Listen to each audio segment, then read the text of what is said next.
Hi, it's Lynn Wise, and I am today. I want to talk specifically to plumbing companies.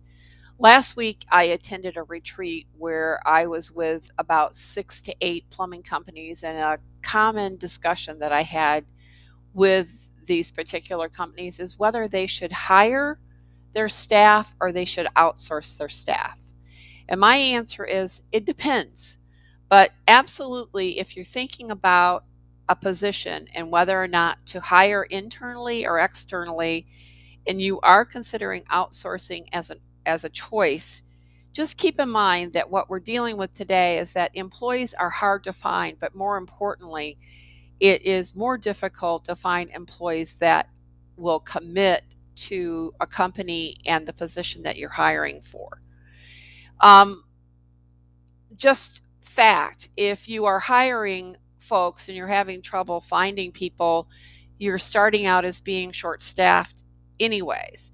So you need to have in-house proper training, management and monitoring of these resources to ensure that this is going to be a success for your company.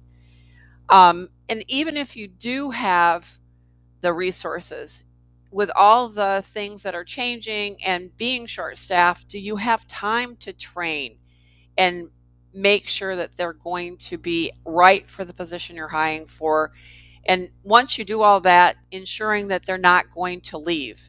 This seems to be an interesting dynamic that we're dealing with today in the workplace.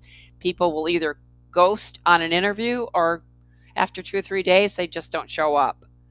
But before you start any of these processes, whether it's hiring internally or externally, you need to know what your requirements are for the position.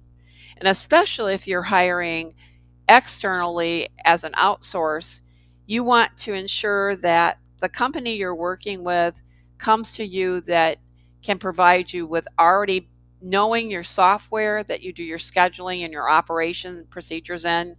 They need to have an industry understanding of the types of calls that you receive from your customers, or the calls that you would expect to make outbound for follow-up or maintenance. And more importantly, agree upon a KPI, whether it's a booking rate, it's an average handle time of a call, it's so many calls per day, etc. So those are my tips for why outsource, or what to consider when you're outsourcing office staff.